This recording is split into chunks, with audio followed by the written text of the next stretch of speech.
Bonjour. Alors aujourd'hui, nous allons parler d'un grand sujet, la thérapie de couple. Alors la thérapie de couple, c'est une approche tout à fait spécifique. Un couple, en fait, il consulte lorsqu'il ne parvient plus à se réparer par ses propres moyens. Pourquoi c'est important de commencer en disant les choses comme cela? Parce que qu'il y ait des conflits dans un couple, bien sûr, c'est pas souhaitable, mais c'est normal.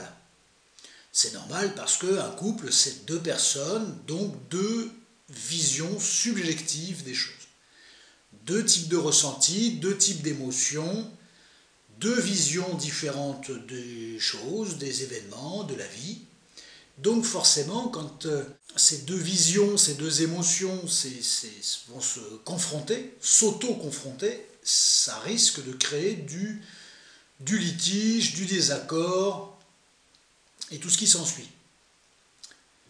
Mais, donc que les couples connaissent tous des moments de conflit, c'est malheureux, je le répète, mais c'est normal. Puisque deux êtres humains entre eux, il y aura forcément toujours un moment ou un autre des zones de conflit. Bon. Mais ce couple, il a cette capacité, cette faculté de résoudre lui-même les conflits. Malheureusement, au bout d'un moment, cette capacité à se réparer, à solutionner les conflits, à les dépasser en fait. Alors peu importe comment, que ce soit en finissant par rigoler, en se disant on est bête, on est bien bête, que ce soit autour au restaurant, que ce soit en jouant avec les enfants, à un jeu de société, ou lors d'une belle balade avec les enfants, peu importe, que ce soit sur l'oreiller, eh bien, le problème, c'est qu'il y a des moments où le couple ne se répare pas. Et au contraire, chaque situation est source d'en remettre une couche, d'en rajouter une couche, de reprocher des choses à l'autre, de lui dire qu'il ne nous comprend pas, voilà.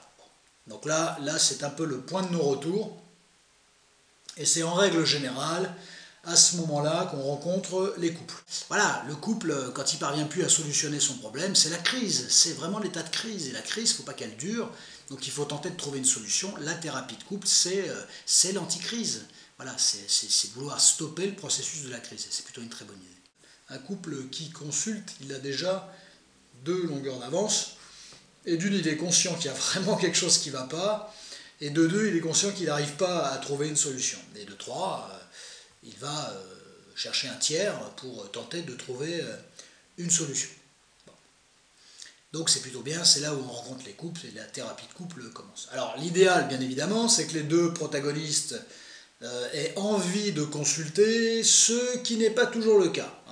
Bien souvent, on va faire des statistiques, je sais qu'elles sont parfois trompeuses, et je sais que les statistiques, on peut leur faire dire ce que l'on veut, mais bien souvent, c'est la femme qui est le moteur de la thérapie de couple. La thérapie de couple, c'est une thérapie qui engage beaucoup. La thérapie engage beaucoup d'ailleurs le patient, de ce qu'il dit, de sa problématique et de comment il va tenter de comprendre quelque chose et de s'en sortir, a fortiori. Eh bien, effectivement, si l'homme vient, ou la femme, ça arrive, le pied sur le frein, ça va compliquer un petit peu les choses. Non pas pour le praticien, mais pour le couple qui est en droit de déplier quelque chose et de tenter de trouver une solution, de comprendre quelque chose et de tenter de trouver une solution.